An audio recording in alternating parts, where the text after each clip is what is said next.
Hey everyone, I'm Clayfect, and today we are going to dive back into our mystery journal, The Unseen Creatures by Richard Barlow. You see, my mother Clayfect, knows best. asked me in annoyance why there always is so many weeds in her garden, no matter how much she weeds out, so to speak. And I didn't have an answer for her, but I know a guy that has. Because in Barlow's journal there is these pages here that explains about an unseen creature called a Weedling. Feel free to pause if you want to look a bit more at the pages. I don't know if I want to call it a fascinating read, because that means that this is a fascinating creature. And it's not, but it does explain where the weeds come from. So without further ado guys, let's sculpt a Weedling.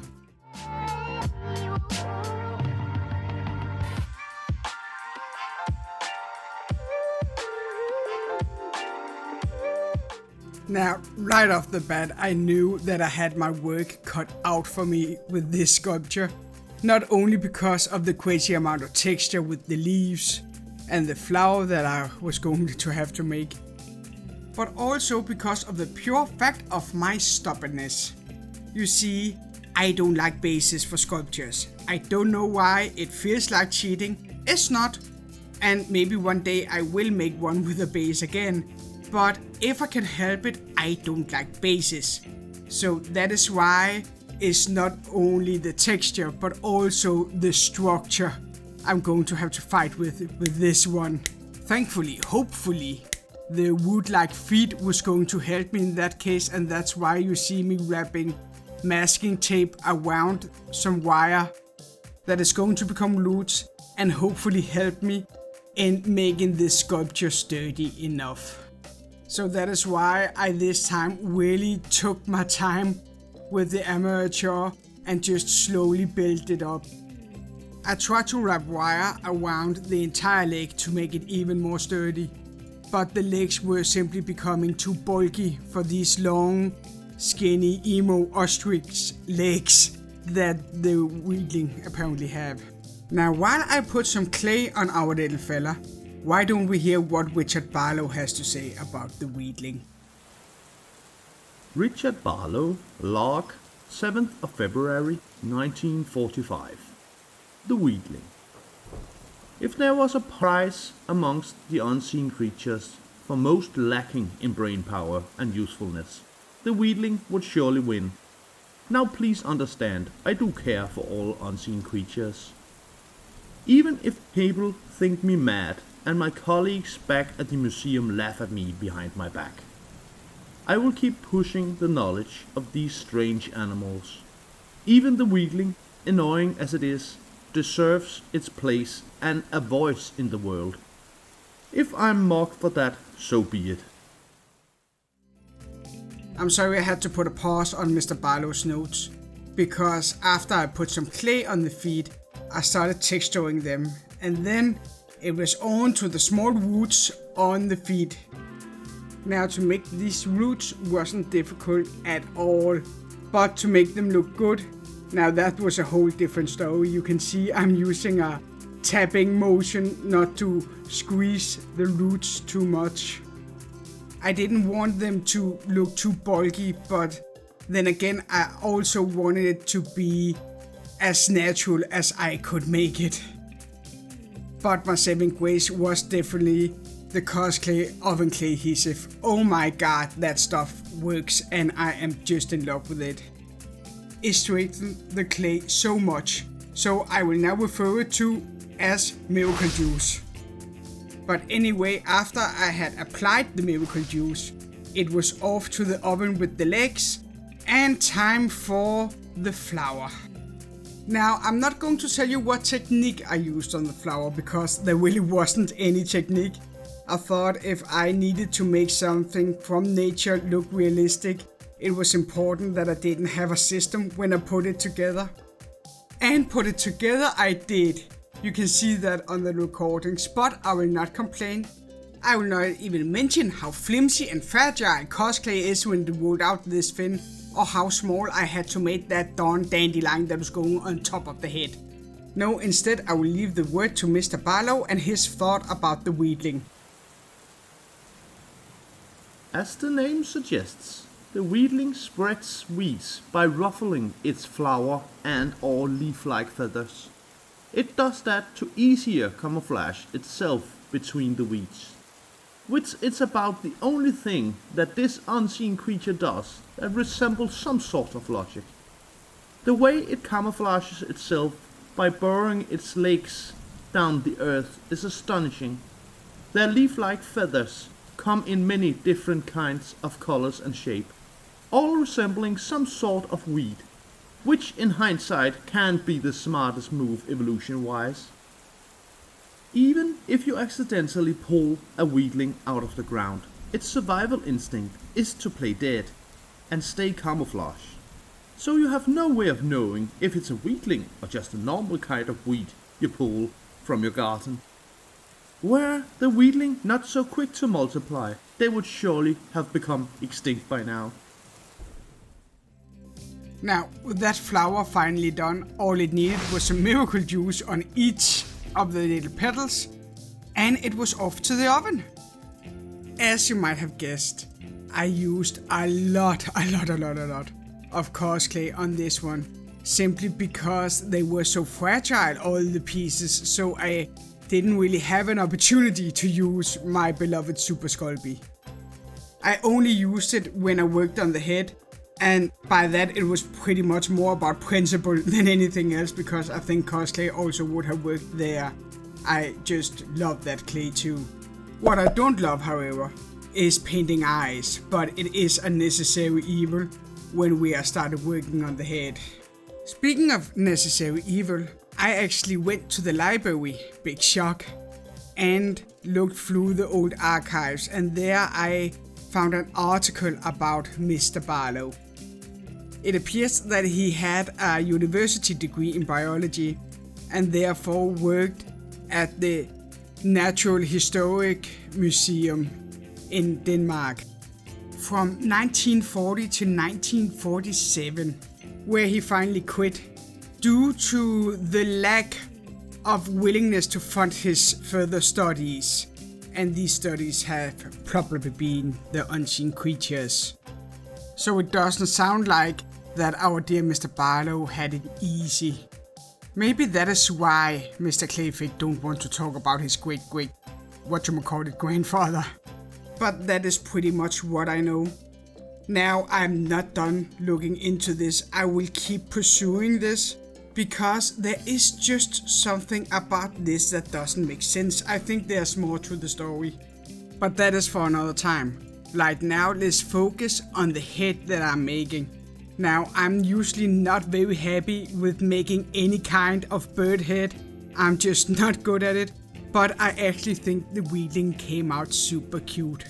Like I always say, if you have the opportunity to add some more details to a sculpture, then do it, because it rarely looks bad, and if it looks bad, then it's an indicator and you can see what you actually need to fix to make this sculpture how you picture it. I had so much fun with this sculpture, and I must admit I do love sculpting from this mystery journal. There are just so many fascinating creatures in there, and if you love the mystery journal or see me sculpt, please consider like, comment and subscribe. Like really does a big difference for me and my channel, and show YouTube that I am worth watching. When it comes to subscribe, I really hope you're going to do it, because I want you to be part of this clay family. And comment, well, because I'm addicted to it. I just love reading what you guys think about my sculptures. And thank you to everyone who does comment and are subscribed. It really means the world to me, guys. You are the weed to my ling. Wow, that didn't make sense at all, but I hope you get what I mean. Anyway, with the piece of resistance, the dandelion on top of the Weedling's head now placed, it was on to the body. Now I did actually use Super Sculpey for the base of the body, but since it's going to be completely covered up in coarse clay leaves, I really don't think that counts. However, before we're going to do anything of that, we need to do something with the bum. His bum, so to speak. According to the book, it needs some dandelion leaves and grass, so that's what we are making here. Though I made the grass off camera. Well, no, I will not lie to you. I did record the grass, but it was so boring and this video is so long already now, so no. You are going to see the satisfying part when I plop them into his butt. Because I do care about your time. And I value it. It's not at all because you could see my very grey hairline. I'm one of those unlucky people that started getting grey hair when I was about 20. So you can picture how my hair is now. All I'm saying is it's good that hair dye exists. But let's get back on track to the Weedling, where we are finally plucked the leaves into his bum, only to add some grass and then more leaves. All over its body, in fact. Yay!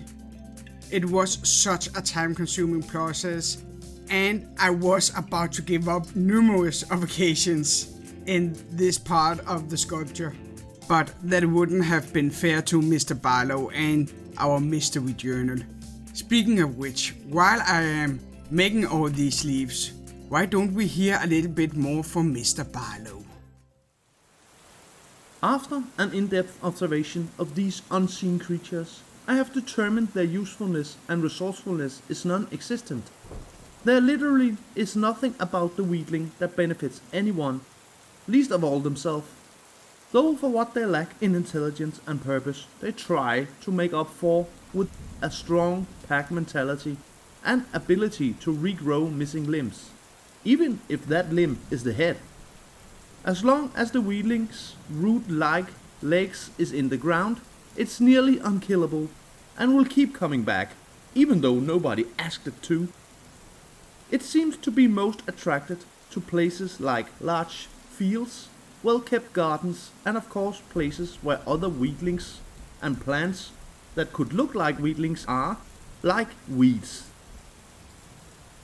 The Weedling's day is just as simple as his mind. It stays camouflaged during the day, absorbing the sun's energy, using photosynthesis, I would guess, only to pop up from the dirt during the quiet nights when nobody's watching. There they use most of the time to run around, again with no noticeable reason or sense of coordination. Since a Weedling seldomly is alone, they often bump into each other, saluting each other with a happy sound like "doo-loo-loo-loo-loo" before they continue on their nightly runs in the garden. Now, with the last details on and his body completely textured, it was finally off to the oven with our little Weedling. Like so. I have to say I am very happy with our little Weedling. Now all he needs is some paint, and for that he's going to need a base coat. Simply because we're going to play around with some yellow and it's notorious for being translucent, so a white base coat is really going to help me along the way. Now in the journal it is not describing what colors there are, but there is a dried dandelion, or at least I hope it's a dried dandelion and not a Weedling. So we're going to use a dandelion's color scheme all over the Weedling. That does, however, give me a lot more work to be done with a lot of speed paint, a lot of wet washes, and a lot of dry washes, only to get this natural look and feel to it. I am so happy with the result, and I didn't want it any other way. So even though I'm not a big fan of painting, and this took a very long time, I will not complain. So while I paint our Weedling in a numerous numbers of green, why don't we hear Barlow's final words about the Weedling? The Weedling is a very social creature. It's so social in fact that it will socialize with any kind of weed, be it an ordinary dandelion, a thistle, or other weedlings. I seriously doubt they notice the difference. However, they do tend to keep to their own, not talking to other more exotic flowers, such as roses and tulips, and never ever to a human. I have tried on numerous occasions, but silent observer is the furthest I've gotten. In conclusion of the Weedling, the only thing I have to say is that they are annoying and a completely useless creature. However, they are still an unseen creature, and so they too deserve a place in this world. Which is why, as a side note, it is me that weeds our garden and not Mary, since she lacked the ability to tell them apart. Not that she minds it. But back to the Weedling, there isn't really much more to write about them. They just are. And these scary times we live in, there is some reassurance in that, to me at least. Yeah, my guess is that life definitely wasn't easy back in 1945. But another more intriguing question in my mind is, who's Mary? His wife, his child, his lover? I don't know. We need to get to the bottom of this, guys. And I need your help deciding. I could look into what Mr. Barlow did after he left the museum. Or I could ask Mr. Clayfect about this Mary character. Maybe he wants to talk about her. I don't know. Please tell me down in the comments what you think I should do. Should I use my womanly wiles to try to get Mr. Clayfect to talk about Mary? Or should I continue on with what happened after the museum? I really need to get to the bottom of this, so I hope you're going to help me. But before you do, let's finish our little Weedling. With his eyes all cleaned up, and the last speed paint and wet washes on, I actually think that is it for this sculpture and it for this video! Thank you so much for watching. I am just in love with this little guy. I think he came out super great. He's probably the best sculpture I have made this whole year. Not to stroke my own ego too much, but I am very, very proud of the dandelion I managed to make on top of his head. I did feel for a time that I wasn't evolving as a sculptor, but I think that this little Weedling actually proved otherwise. Not that it looks totally realistic, but I never thought that I could make it look so realistic as it does. And I hope you like it too. But at last, guys, it's time for me to sign off. I hope to see you next time, but if you can't wait until next time, why not click on the square to your right, where you're going to see a colorful little sock snatcher get made. But until then, bye!